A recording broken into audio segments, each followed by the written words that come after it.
Hey everybody, Bekah Fay, CrossFit Coconut Creek. This is lesson 4 for coaching development, logistics. So I had already been working on this like digital format floor plan. So I hope this is okay. It's not a whiteboard, but I already had it from last week because we're trying to get better at logistics. So this is what I have so far. I just used Canva to create this floor plan. You can see that our gym, the main usable space is like this big square right here. That is like the main floor. But we do have some storage opportunities, and every so often in bigger classes, we can use this space for a barbell or a box or have someone like station themselves back here. And that tends to work well. But we store our 5 echo bikes here. We store our 10 rowers here. So they're all out of the way. We have 13 wall ball shots across the back of the room with the rig between the bathrooms. So with the way the rig is set up, we have 5 actual rack stations for working barbell work on the rack. And then each of these lines represents another pull-up station, the short lines where the racks are and the long lines between the racks. And of course, the supporting lines going from the rack back into the wall. Back here, we store our boxes. We have 12 boxes. I have this legend over here. I did so good. I'm so proud of this.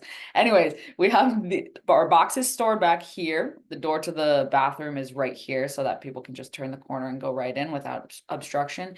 Kettlebells and dumbbells are all stored along this back wall, these back walls. And then our plates are on rolling stacks. So those tend to move around a lot. If we don't have rig work, then they'll typically be back behind the rig, or if we don't have wall balls that day or handstand push-ups, they'll be all lined up back here. But every so often we'll get them out of the way and we'll just put them back in this little corner, or even in front of the boxes. They tend to fit well there as well, and people can still work out here without any big safety issues. Barbells are all stored along this wall vertically, and then the garage doors are here. So that's our entry and exit. This kind of functions as our front desk. That's where the TV is, where the workout is posted. So what's not shown here is our high rings. We do have 2 high rings. They're placed like, basically imagine one in front of this door and one in front of this door. So we have a couple athletes who use them every so often, but they do pose a little bit of a logistics issue. Like if we do need to bring out the rowers, and then people do need to have access to the high rings, sometimes that gets a little bit tough for us.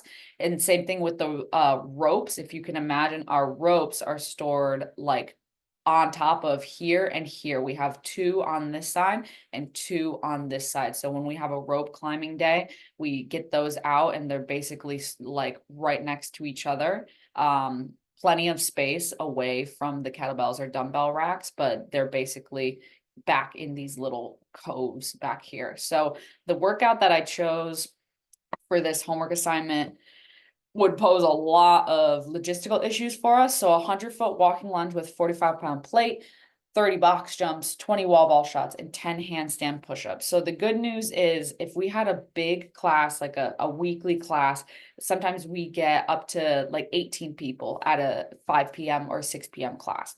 So for 18 people, I would immediately for this workout pair people up, just so they can use the same lanes as each other, not necessarily make it a partner workout, but they can use the same lane and kind of use their wall ball target as, okay, this is our station.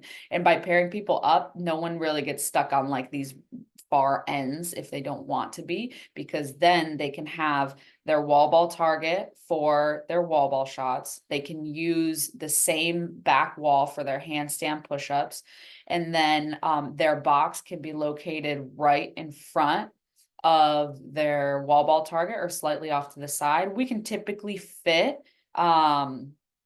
7 or 8 boxes across with enough space, like people jumping toward the doors as well, so that we still have good entry and exit between each box.